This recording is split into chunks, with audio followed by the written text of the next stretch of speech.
네, 시작하겠습니다. 100페이지 창조적 의사결정 방법입니다. 자, 창조적 의사결정 방법은, 자, 몇 가지? 자, 전자회의까지, 자, 4개가 가장 시험 문제에 나오는데, 전자회의도 최근에는 거의 문제 없고요. 델파이 기법까지 제일 많이 나온다. 그래서 3개는 꼼꼼하게 정리하실 필요가 있습니다. 자, 브레인스토밍을 먼저 볼게요. 브레인스토밍은, 자, 1번에서 가장 핵심적인 내용은, 자, 자주적인 아이디어 제안이고요. 얼굴 보고 하는 것이에요. 그래서 대면적, 페이스 투 페이스라고 이야기를 합니다. 서로 얼굴을 보고 앉아서 새로운 아이디어를 내는 거죠.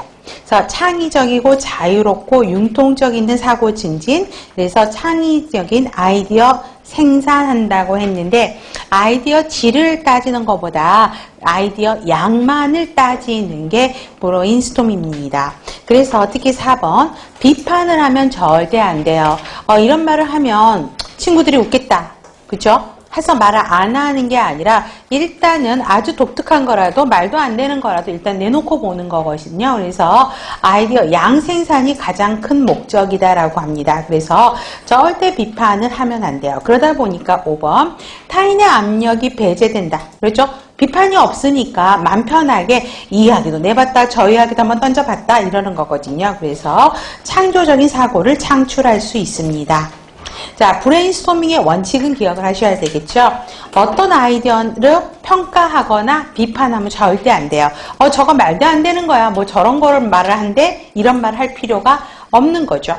그래서 자유롭게 제시할 수 있고요. 그 다음에 디귿에선 양 동그라미 많은 양의 아이디어, 그러니까 창조적인 아이디어 양생산이 가장 큰 목적이라는 것입니다. 그래서 개인이 제안하는 아이디어는 집단이 공유하는 아이디어가 됩니다. 자, 그래서 보시면 되겠고요.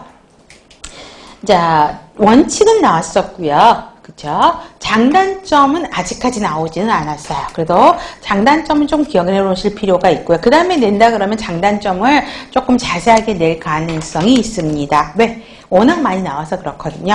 장점. 짧은 시간 안에 얼굴 보고 하는 이야기고 비판하지 않으니까 많은 양의 아이디어를 도출할 수 있어요.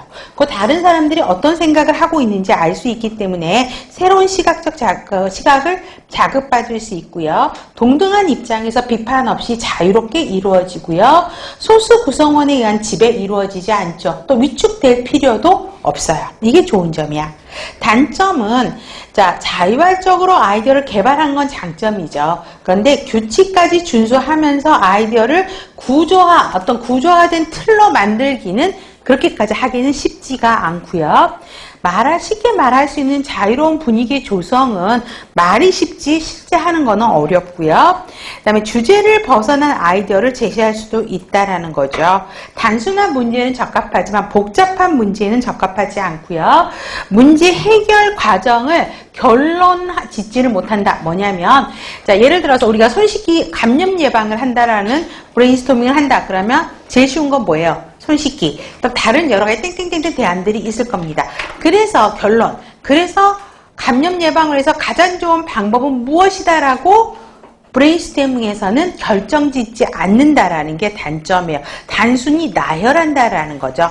단순히 창의적인 아이디어 생산이 가장 키포인트이기 때문에 결론을 지을 수 없다라는 게 단점입니다. 다음 명목 집단 기법이요. 자, 16년도 서울, 17년도 지방에서도 문제가 나왔었어요. 자, 명목 집단 기법은 자, 각각의 구성 1번을 기억하셔야 되겠죠. 자, 의사결정하는 방법을 무엇이라고 하느냐라고 이야기를 합니다. 자, 뭐냐면 어떤 주제에 대해서 일단은 생각을 하라 그래요. 그러면은 사람들이 그 주제에 대해서 이제 의견을 모으겠죠. 그래서 방에 딱 들어가요. 명목 집단 기법을 하고 5사람한테 한다 그러면 어떤 주제에 대해서 공부를 해오세요 라고 하면서 자, 명목 집단 기법을 할 거니까 어느 방으로 오세요. 그러면 책상에 이렇게 종이가 있어요. 그러면 그때는 그냥 말을 하면 안 돼요. 서로 자기야, 자기는 어떤 생각 갖고 왔어? 뭐 쓸 거야? 선생님 뭐 쓸 거야? 막 이렇게 물어보면 안 되고 그냥 인사만 하고 앉아서 그럼 쓰세요. 그러면 여기다 다 쓰는 거예요. 각자 5명이 앉아서 이제 써요. 서로 뭘 쓸 건지 서로 상의하지 않아요. 이때는 공유하지 않는다는 거죠. 공유하지 않는다는 거는 서로 말을 하지 않는다. 의사소통을 하지 않는다라는 거죠. 그죠? 그래서 자기 독자적인 생각을 쓸 수 있다라는 거죠. 그러면 여기에서 총무라든가 진행본부가 있을 거 아니에요? 자, 그 사람이 이거를 다 취합을 합니다. 갓사람이 쓴 거를. 그러면 제가 이걸 썼다 그래요? 그러면 이 내용 중에 제가 쓴 것만 알지 요 네 사람이 쓴 거는 누가 뭘 썼는지는 모르는 거죠. 내가 쓴 것만 알죠. 자, 여기서부터는 서로 의사소통을 해요.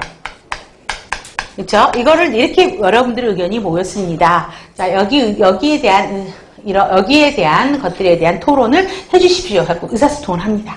그래서 뭘로 결정하냐면 투표를 결정해요. 투표를 결정해서 가장 우선순위 높은 하나만을 선택하는 게 1순위에 있는 거, 그쵸? 하나만 선택하는 게 명목집단 기법입니다. 그거를 정리한 게 1번이죠. 자, 구성원들이 아이디어를 제출하고 기록하지만 상호간의 대화나 토론, 여기서 대화나 토론이라는 거는 우리가 창의적인 의사결정을 할 때 어떤 거를 당신 생각은 어떤 건지 내 생각은 어떤 건지 공유하지 않죠. 의사소통하지 않은 상태에서 특정의 아이디어가 누구 것인지 못한 채, 그쵸? 이루어지지 않고 또 누구 것인지 못한 채 아이디어에 대해서 토론을 한 다음에 투표에서 가장 많은 점수를 얻은 것을 선택하여 의사결정하는 방법. 그래서 이 1번이 박스에 들어가면서 이와 같은